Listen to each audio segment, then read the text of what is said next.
Hi everybody, it's me Jill and welcome to Jill Informed. This is the recap of Vanderpump Rules Season 7, Episode 2, Hope and Pride. Okay, I am going to start off right now by saying that the reason I am posting this on Sunday is because Episode 3 is airing tonight, Sunday night instead of Monday. I don't know why. Bravo, what are you doing to us? First you were doing this with OC, now you're messing with Vanderpump Rules. I don't know what's happening, but I wanted you to watch this recap of episode 2 before episode 3 airs tonight. So yeah, here we are. So I'm watching the opening, which I love, of course. And that doesn't look anything like Brittany to me. I don't know if she's had something done to her lips or fillers. I don't know, something's weird. She looks beautiful, but she just doesn't look like Brittany to me.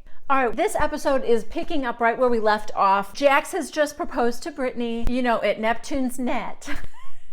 I made a lot of fun about the place. I have since seen them on Watch What Happens Live, and it was where they had their first date. So yes, I was hoping it would be there would be a reason, like something romantic, and it was, so okay, we're all good. Oh, side note, I have also since learned from that same episode of Watch What Happens Live, and many of you guys have also let me know, Brittany has eczema, and that was why she had the rubber gloves. I guess she had cuts on her hands, and so when makeup got in there or anything got in there, it was very painful, like paper cuts. So yes, mystery solved on both of those things. So they're getting back, and everybody is in Jax and Brittany's apartment, and they are going to yell surprise. So in the first episode, when Kristen was saying, Jax is telling me to meet at this bar, and Brittany didn't know anything about it, I was thinking, why do the guests not know? They're supposed to be yelling surprise, so how do they not even know what's really happening? So here's the deal. Stassi really kind of had to plan this whole thing. Jax told everybody to meet at this bar. Then, after he proposed, and Brittany or Jax, whoever, posted the photo of the ring on social media, then Stassi was to get everybody to send back their congratulations, and then she had to get everybody from that bar over to their apartment to yell surprise when they got back. This wasn't said, but it makes sense to me. I think the reason that they did it like that is because Jax didn't think he could trust everybody to not spill the secret before he proposed. So he kind of had to fake everybody out until after she was proposed to. So that's what happened. And even Lisa and Jiggy showed up. Brittany was excited and happy. At one point she goes out on the balcony and screams, I'm engaged! I'm engaged! It looks like she's yelling it right into a cactus. I know that's not what's happening, but it was both obnoxious and so adorably Brittany, all at the same time. Meanwhile, at See You Next Tuesday, James is DJing, and Billy tells James, oh look, Jax and Brittany got engaged, and it's the Instagram photo. First of all, here's the Instagram photo. Oh my God, to the confession cam, James's impression of Jax in that photo is hilarious. I'm really happy for Brittany. Jax will make a great first husband. Next, we see Lala and Kristen, and they are trashing James. Kristen, Carter is a great guy. Why is he not enough for you? She needs the drama, man, and that is gonna get her in trouble. Okay, now Jax and Brittany leave to go upstairs to consummate the engagement while all their guests are still there. Okay, is that a thing? I'm thinking not, because Ariana looks as horrified as I'm feeling right now. The next scene is Tom and Ariana and Sheena and Lala, and they are going shopping for Pride. And this year, it's an 80s theme. At one point while they're in the store, they have a discussion about whether the new improved Jax is here to stay. You know my feeling. I'm hoping not.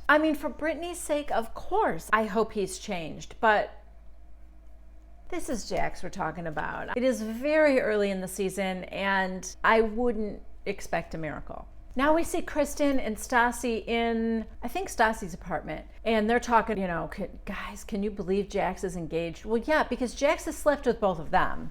For the most part, you'd be hard pressed to find a guy and a girl who haven't slept together at some point, even if it was just for a night with this whole group. So they just can't believe he's engaged, and they're happy for Brittany. They love Brittany. Then Kristen brings up her favorite subject, and apparently her storyline this season, getting revenge on James. Back to the group who are shopping together, Lala said, so what are you guys doing this weekend? And Ariana said, oh, Tom and I are going to James and Raquel's apartment for dinner. And Lala's like, I'd rather be stabbed in the eye. Then she tells them about the story she had told us in the last episode. I guess this was at Coachella. Oh, guys, a lot went down at Coachella. Let me just say that. And so Lala was there with her man, Randall. Lala forgets that she can call him Randall, because twice during this episode she said my man or my dude. So she said that James was kind of messing with her dude. And then she repeated what she told us before, that James said, we all know each other inside and out. So they're kind of disgusted by it, but of course they're still going to dinner. Okay, so back at Stassi's apartment, Kristen is telling Stassi that her friend Hope, we see this little flashback between Kristen and her friend Hope, who are sitting in a restaurant, and Hope is telling her about Coachella. Apparently, she and James and Raquel were all at the same house during Coachella, and Raquel went to bed because she couldn't hang, and so she went to sleep, and then Hope and James hooked up. I guess right there on the couch, just a few feet away from where Raquel was sleeping. Now, the weird thing to me is the way Hope is retelling the story. There seems to be some pride there that surprises me. Okay. Anyway, she does go on to say that James manipulated her for 2 years. While Raquel was finishing school, she was away at college. Whenever Hope was in town, I guess, they would hook up. All the entire time that James was dating Raquel. To be fair, Hope doesn't exactly seem like a mental giant, but also neither does Raquel. So James apparently has a type. Hope goes on to say, James just thinks he's entitled to every girl in the world. Well, then don't let him be entitled to you. You know? Be the one girl that James can't have. How about that? Anyway, Kristen is just eating this up because, she is formulating her plan to take James down. This is going to happen during the Pride Parade. Next, we are at Villa Rosa, and Jax shows up to basically beg for his job back. And Lisa's like, oh, don't you think we've moved on from that? So she asks him, why do you think I should hire you back? And James said, I know it sounds like an excuse, but I'm just saying that after my father died, it was a real wake-up call for me, and he feels like he's a different man. Lisa tells him that he could work the little bar in the back during Pride. So Jax is happy with that because Jax thinks it means he's back, even though Lisa said, it doesn't mean I hired you back. It's just like a little trial run.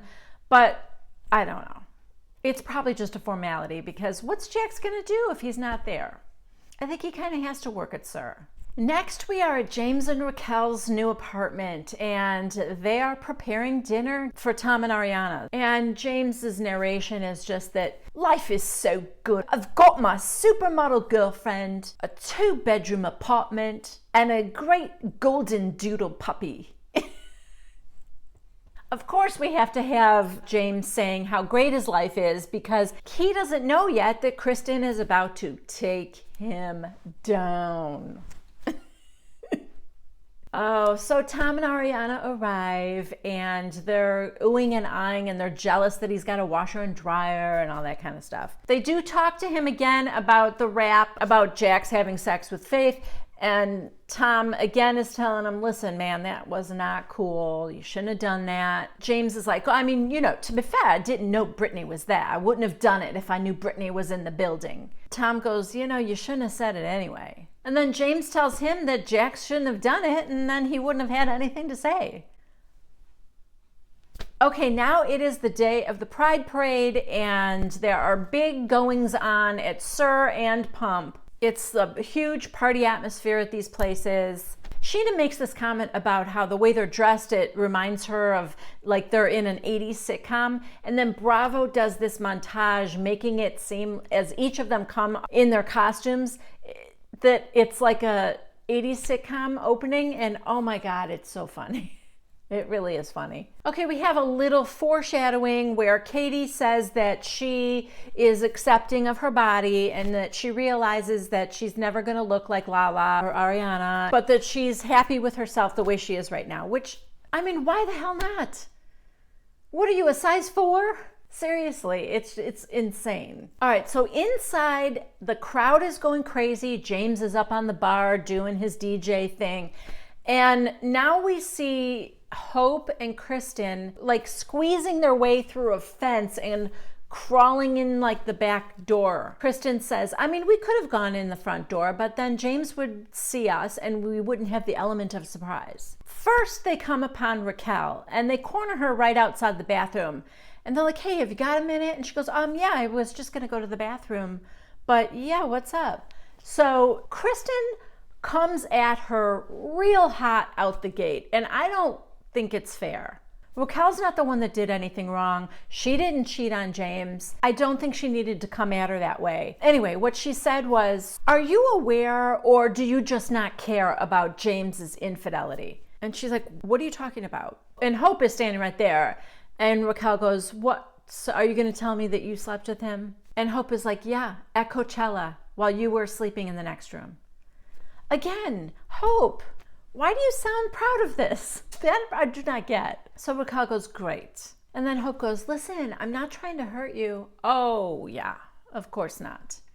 That's why you've got her cornered in a bathroom. Anyway, Kristen goes on to tell her what a scumbag her boyfriend is, and that while you were in school, every time he's here, he's hooking up with different girls, Hope a lot of the time. She knows Kristen hates James, so she's like, oh, coming from you, like I'm supposed to believe all this? And Kristen goes, yes. To the confession cam, Raquel is like, I just think she's still hung up on him, and so I don't really believe her. So Raquel says to Hope, if you did, that's just like a terrible thing to do. And Hope goes, of course, you think I don't know that? Yeah. I think you don't know that, Hope, because you seem so damn proud of it. I gotta tell you guys something. Honestly, this entire scene makes me really uncomfortable because Kristen, who has a brain, is totally manipulating not only Raquel, but Hope. She got Hope to come along with her and lay this bombshell on Raquel and probably James. And what is Hope getting out of it? Hope is just looking really bad in front of millions of people on TV. So I feel like it's Kristen manipulating two girls who are not maybe operating with the same level of brain power. And that feels creepy to me.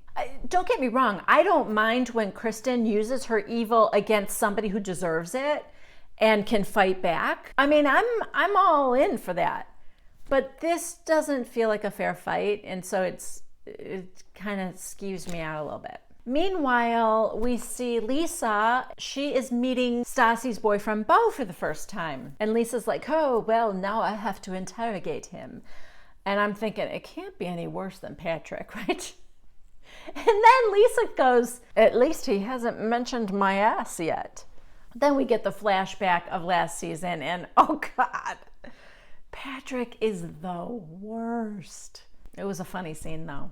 And Stassi, I gotta just say this. Stassi is so flippin' happy. It's just adorable. I really like Stassi, and I'm like super happy for her. Back inside, we see Jax and James. Actually, I have to tell you something. I'm not sure if we're at SUR or if we're at Pump. I think they're going back and forth between the two, and I don't know how far they are from each other, but I think we're at SUR. Jax is, working the bar, and James comes up to him, and, they do shake hands, and then Brittany comes up. And James does apologize to her again. Brittany said, well, I was so embarrassed, James. When you did that, I just was so embarrassed. James tells them he was disgusted with himself, and then he gives them this big gift basket. Now Raquel walks up and pulls James aside. She, of course, tells him that she just got ambushed in the bathroom by Kristen and Hope. And, James looks worried. I'm sorry, he's not that good of an actor, even though he says, it's a lie, it's all a lie. Kristen's a slut, she's a liar, why is she even here? He tells Raquel, I've never cheated on you since we've been together, never, not once, ever. And Jax is right there, like behind the bar, listening to this whole thing. And he goes, I mean, I want to marry you one day, like Jax and Brittany. And Raquel's like, but this keeps happening multiple times. And James goes, this has happened to Jax multiple times too, and look at him now, he's engaged. And Jax is like, and then to the confession cam, Jax goes, yeah, I have been accused of cheating multiple times, and every time it was true.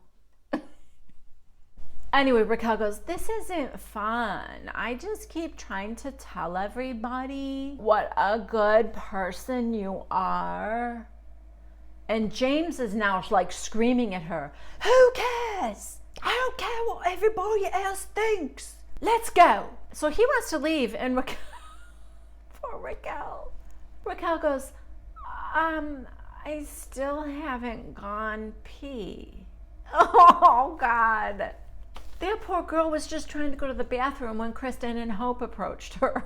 And Lala and Sheena are now talking to Raquel outside. And James comes up, hi, hi, hi, trying to get Raquel's attention because he does not want her to talk to anybody else. And Lala's like, James, could you just give us a minute, please? I want to talk to her alone. No, you can't. And she's like, yeah, I want to. And so he gets mad at Lala and he leaves. And now Lala is trying to talk some sense into Raquel. She's trying to tell her that she has seen James with Hope all along while Raquel was away at school. And Raquel goes, I don't trust Hope. And Lala's like, what? Come on. You can't be this dumb. Raquel, don't say that. I'm not dumb, Lala. And Lala goes, I want you to wake up. And then Raquel said something about her not supporting other women. And Lala goes, I don't support you because I've watched you just sit back while James is assassinating me with his words, and you've done nothing. So Raquel goes, I'm sorry he hurt you. And Lala's like, you know what? I just wish you'd wake up. That's all. We're good though. Now we see James and Sandoval sitting outside talking, and James tells him the whole story, and Sandoval's like, yeah, there's been a lot of allegations, dude. Are you telling me not a single one of them is true? And James goes, not a single one. Now Kristen and Hope walk up. Kristen says to Sandoval, why is he here? He's got to go. And Sandoval's like, Kristen, what are you talking about? He's been DJing all day. He works here. Now it's like everybody's outside. Lala's there, Katie's out there, and Lala walks up to James and she's like, you gotta knock it off. People are super mad at you right now. You gotta stop screwing up. And she's walking away and she goes, you need intense help, dude. And here's James's intelligent retort. You need intense help. Okay, good one. Now, I don't know, Katie says to James, look at you, dude. What's going on with your pants? And so, of course, James has to attack Katie. Those shorts aren't working for you. And then he yells at her to lose some weight before he takes off down the street. I'm so tired of this, man. The one girl who isn't like a size 00 is either stuck having to defend her weight or get made fun of for it. It's so messed up. Anyway, this episode ends with James just walking down the street like now he's in the parade. And he's just yelling, no one can replace James Kennedy. I'm the star, baby. Yeah, you're the star. I mean, I don't want him replaced, but yeah. So that is all for episode 2. Thank you guys so much for watching. Please subscribe if you haven't already. Give this video a thumbs up if you liked it. And please don't forget to leave your comments down below. I love to hear from you guys. All right, I will see you next. I don't know if we're back on the Monday schedule. And then with like Christmas coming up and stuff, I don't know if the schedule is going to be weird. I think I will see you a week from Monday at 1 p.m. Central Time for the next recap of Vanderpump Rules. Bye-bye.